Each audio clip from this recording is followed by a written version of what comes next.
স্বাধীনতার ঘোষক শহীদ রাষ্ট্রপতি জিয়াউর রহমান বীর উত্তম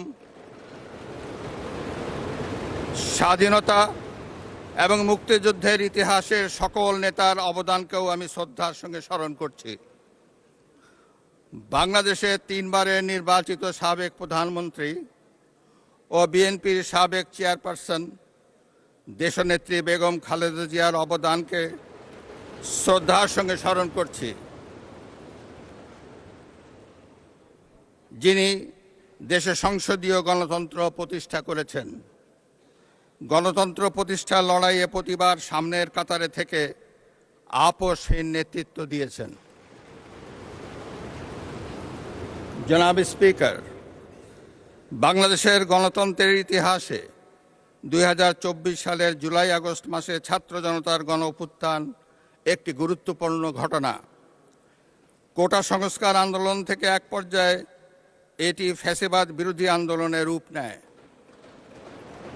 দেশের ছাত্র জনতা, কৃষক, শ্রমিক, শিক্ষক, সাংবাদিক, বুদ্ধিজীবী, প্রবাসী তথা সকল শ্রেণী পেশার মানুষ গণতন্ত্রের পক্ষে রাজনৈতিক দলসহ সকলের সম্মিলিত আন্দোলনের ফলে 2024 সালের 5ই আগস্ট তৎকালীন ফ্যাসিস্ট সরকারের পতন ঘটে। হাজারো শহীদের রক্তের উপর দিয়ে তাবেদার ও ফ্যাসিবাদ মুক্ত নতুন গণতান্ত্রিক বাংলাদেশের সূচনা হয়।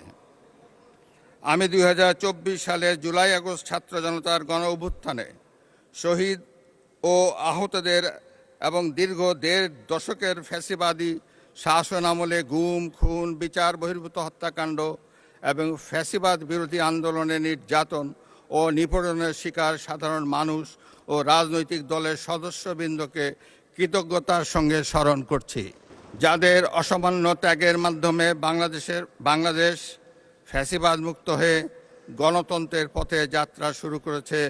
সকলকে জানাই আমার আন্তরিক শ্রদ্ধা।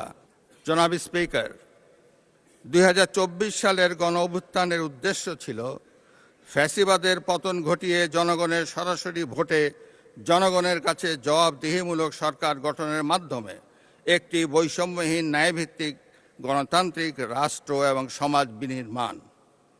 সেই লক্ষ্য অর্জনে ফ্যাসিবাদ পতন পরবর্তী সরকার কর্তৃক রাষ্ট্র মেরামতের অংশ হিসাবে জনগুরুত্বপূর্ণ খাত সংস্কারের লক্ষ্যে 11টি সংস্কার কমিশন গঠন করা হয়েছিল।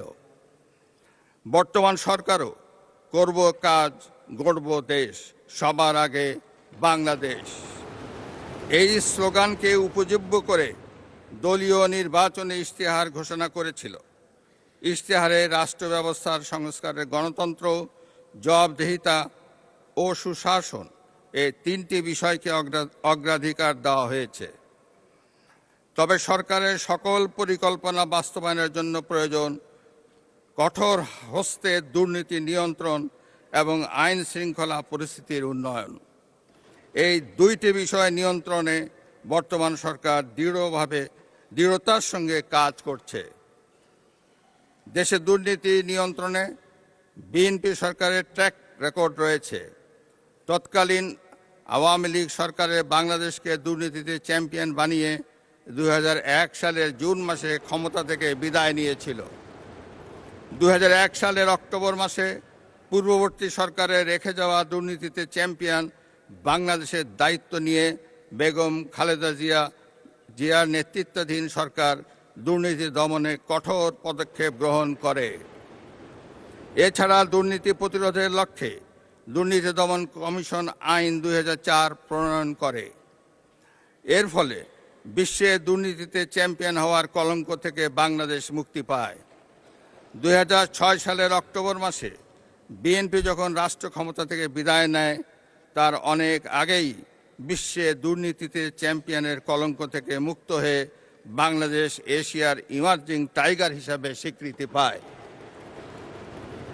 এবারও দুর্নীতি দমন এবং আইন শৃঙ্খলা নিয়ন্ত্রণই হবে বর্তমান সরকারের প্রথম এবং প্রধান অগ্রাধিকার।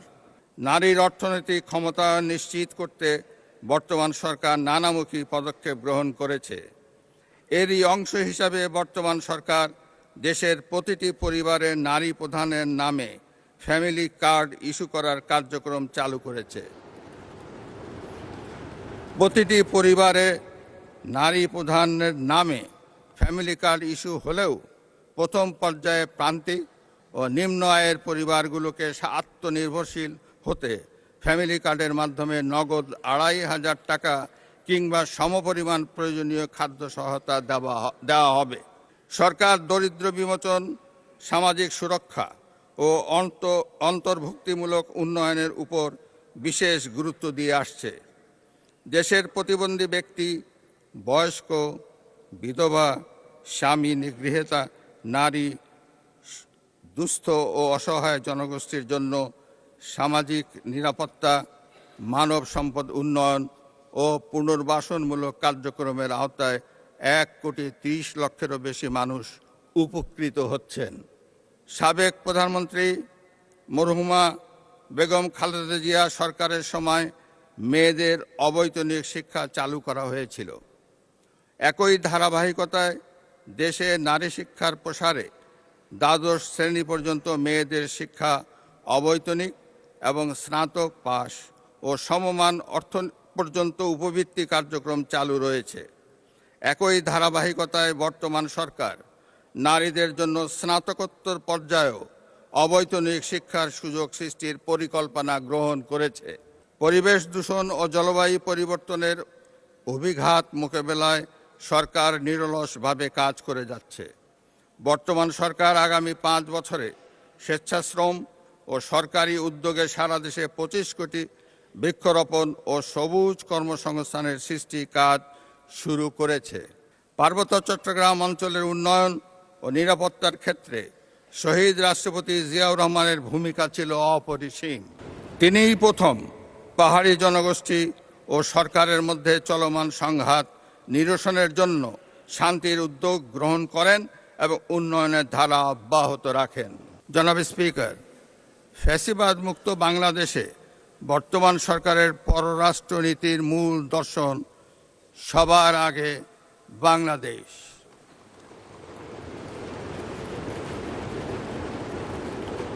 দেশের স্বাধীনতা, সার্বভৌমত্ব, ভৌগোলিক অখণ্ডতা, জাতীয় স্বার্থ, জাতীয় নিরাপত্তা এবং জনগণের কল্যাণ সর্বাগ্রে প্রাধান্য পাবে।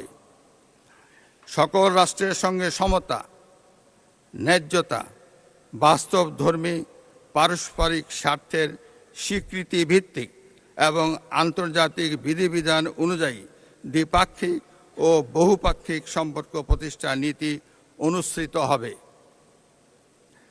বাংলাদেশ অন্য কোনো রাষ্ট্রের আভ্যন্তরীণ বিষয়ে হস্তক্ষেপ করবে না এবং অন্য কোনো রাষ্ট্রকেও বাংলাদেশের আভ্যন্তরীণ বিষয়ে হস্তক্ষেপ করতে দেবে না।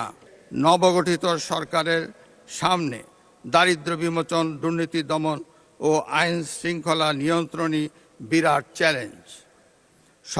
পথ কঠিন হলেও রাজনৈতিক সদিচ্ছা থাকলে এই বাধা অতিক্রম কখনোই অসম্ভব নয়। ব্যক্তির চেয়ে দল বড়, দলের চেয়ে দেশ বড়, এই বিশ্বাসে উদ্বুদ্ধ হয়ে সবাই মিলেমিশে ঐক্যবদ্ধভাবে কাজ করলে আমরাই ভবিষ্যৎ প্রজন্মের জন্য একটি নিরাপদ বাংলাদেশ গঠন করতে সক্ষম হব, ইনশাআল্লাহ।